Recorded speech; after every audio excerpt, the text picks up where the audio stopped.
antes de que existiera el acero, antes del hierro, incluso antes del bronce. El ser humano ya había desarrollado una herramienta que transformaría para siempre su relación con el mundo natural, el hacha de piedra.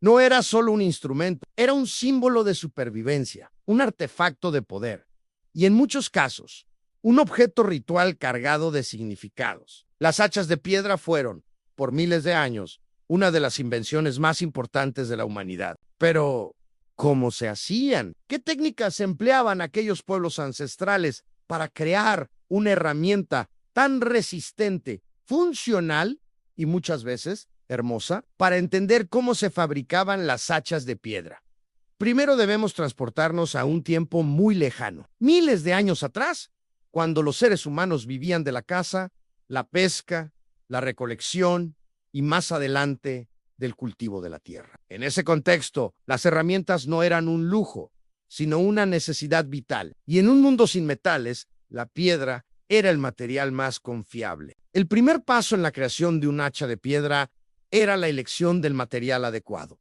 No cualquier piedra servía. Los antiguos artesanos sabían, por experiencia y observación, que ciertos tipos de roca eran más aptos para la fabricación de herramientas. Las más utilizadas eran la sílex, el basalto, la andesita, el granito, la diabasa e incluso el jade en algunas regiones. Estas piedras no solo eran duras, sino que tenían una estructura interna que permitía tallarlas con precisión y resistían los impactos prolongados. Una vez identificada la piedra adecuada, comenzaba el proceso de talla. Este podía hacerse de dos maneras principales, por percusión o por abrasión, y en ocasiones por una combinación de ambas. La percusión consistía en golpear la piedra con otra piedra más dura, llamada percutor, para desprender lascas hasta darle forma al hacha.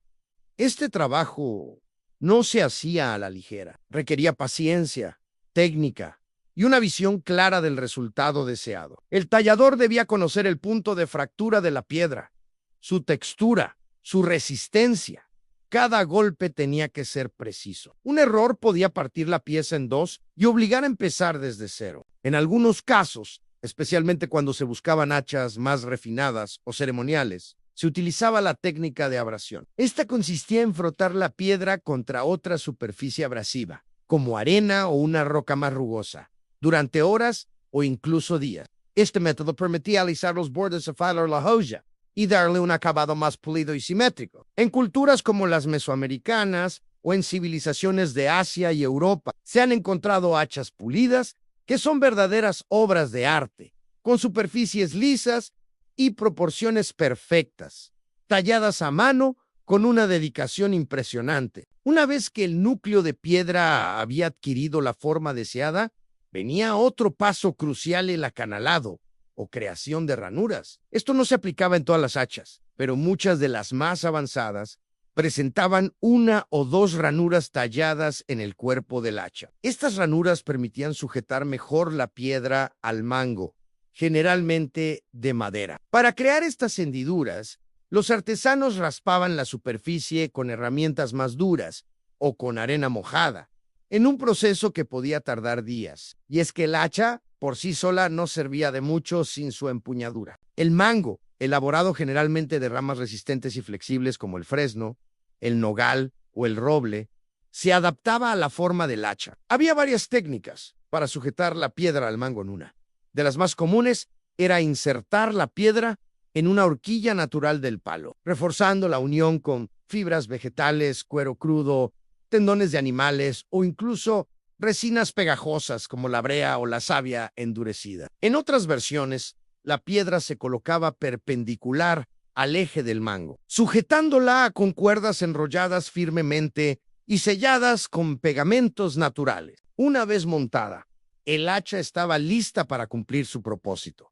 Y aquí es donde su importancia realmente se manifiesta. Estas herramientas eran multifuncionales. Servían para cortar árboles, talar madera, fabricar otras herramientas, construir viviendas rudimentarias, descuartizar animales, defenderse de depredadores y enemigos, e incluso como medio de prestigio o estatus dentro de ciertas culturas. En muchas tribus y comunidades antiguas, Quien poseía una buena hacha tenía poder. Se han encontrado tumbas con hachas de piedra cuidadosamente colocadas junto al cuerpo, como una señal de respeto, fuerza o preparación para el más allá. Y no solo eran herramientas prácticas. Algunas hachas de piedra no muestran señales de uso y están tan finamente trabajadas que se presume que su función era ceremonial o simbólica. En Mesoamérica, por ejemplo, se han encontrado hachas pulidas de jade con inscripciones o formas estilizadas que hacen pensar en un uso ritual. Estas piezas eran símbolos de fertilidad,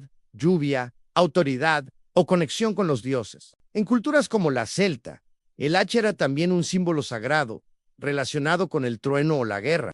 Con el tiempo, estas herramientas evolucionaron. Las técnicas de fabricación se perfeccionaron. Se comenzaron a crear moldes para reproducir formas más uniformes. Se incorporaron detalles decorativos. Y aunque con la llegada de los metales, las hachas de piedra comenzaron a desaparecer como herramienta cotidiana, su legado perduró. En muchos pueblos originarios del mundo, incluso hoy, se siguen fabricando hachas de piedra como una forma de mantener viva la tradición, como parte de rituales ancestrales o como objetos decorativos que conectan con el pasado. Vale la pena imaginar por un momento a esos primeros seres humanos sentados junto a un fuego, golpeando una piedra una y otra vez, moldeando con paciencia infinita una herramienta que cambiaría su destino. Porque detrás de cada hacha de piedra hay una historia de necesidad, de invención, de adaptación, y esa historia, aunque tallada en piedra, sigue hablándonos al oído miles de años después. Hoy, cuando vemos una de estas hachas en un museo, es fácil pasarla por alto, verla solo como una piedra más. Pero si observamos con atención, si nos detenemos a pensar en las manos que la crearon,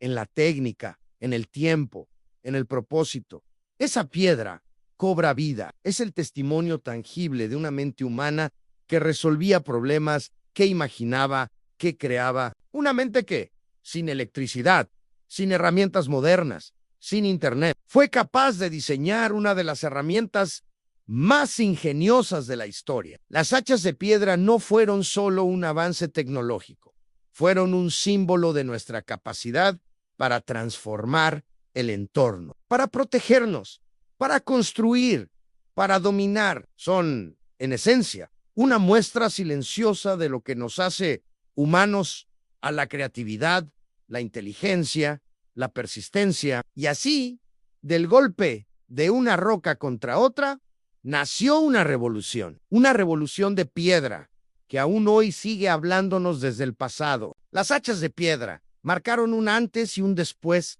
en la historia evolutiva del ser humano. Su importancia se puede entender desde varias dimensiones.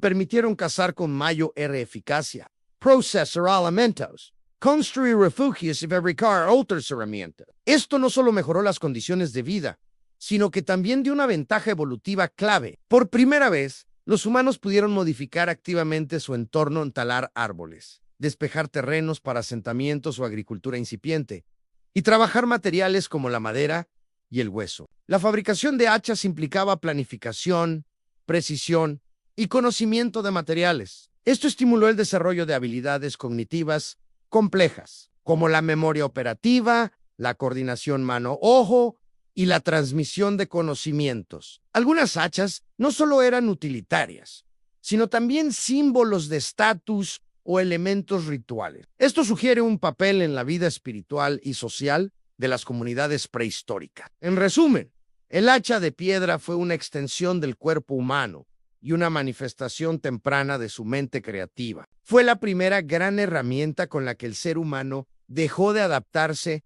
pasivamente al mundo y comenzó a transformarlo. Desde los albores de la humanidad, el ser humano ha buscado formas de adaptarse a su entorno, de sobrevivir, de modificar lo que le rodea. Una de las herramientas más antiguas y significativas que creó fue el hacha de piedra. A primera vista, puede parecer una simple piedra tallada, pero al observarla con atención, descubrimos mucho más en diseño, funcionalidad, simbolismo, cultura. Las hachas no eran todas iguales, cambiaban de forma, tamaño y propósito según la región geográfica, el periodo histórico y las necesidades del pueblo que las fabricaba. A través del tiempo, estas herramientas nos cuentan una historia de evolución, adaptación y creatividad humana. Las primeras hachas conocidas datan del Paleolítico inferior, hace más de 1 millón de años. Eran hachas de mano, sin mango,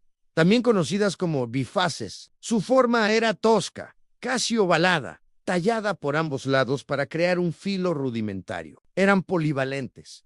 Servían para cortar, golpear, excavar e incluso descuartizar animales. Estas hachas aparecen en yacimientos en África, especialmente en el Valle del Rift, pero también en Europa y Asia no se sujetaban a mangos. Se utilizaban directamente con la mano y fueron utilizadas durante cientos de miles de años prácticamente sin cambios. Esto no significa que fueran primitivas en su diseño, sino que eran tan efectivas que no necesitaban modificación. Con el paso del tiempo, y a medida que las sociedades se volvieron más complejas, las hachas comenzaron a diversificarse. Aparecieron nuevos diseños y técnicas de fabricación, adaptadas a distintos usos y contextos culturales. En el Neolítico, el ser humano comenzó a pulir la piedra. Las hachas dejaron de ser exclusivamente herramientas para cortar o cazar. También se convirtieron en objetos de prestigio, de intercambio y en símbolos espirituales. En regiones como Mesoamérica, por ejemplo, se encontraron hachas de jade y serpentina perfectamente pulidas, sin señales de uso, lo que sugiere que su función no era práctica sino ceremonial. En algunas culturas, se colocaban hachas en las tumbas como acompañamiento espiritual, creyendo que su poder protegería al difunto. En otras, se usaban en rituales agrícolas para invocar la fertilidad de la tierra. El jade, por su dureza y su brillo verde profundo, era considerado un material sagrado. Tallar un hacha de jade podía llevar meses o años, lo cual elevaba su valor simbólico. Mientras tanto, en Europa, el norte del continente, produjo una enorme cantidad de hachas pulidas con forma de lágrima, algunas de ellas perfectamente simétricas. En Escandinavia, las hachas también servían como objetos rituales y algunas se fabricaban en piedra, pero imitaban formas metálicas, lo que indica un cambio cultural. Aunque aún no se dominaban los metales, ya se aspiraba a sus formas. Las hachas de piedra no eran todas iguales, pero todas tenían algo en común. Eran una extensión de la mano humana y un reflejo de su ingenio. Si te gustó esta información, dale like y suscríbete. Nos vemos en el próximo video.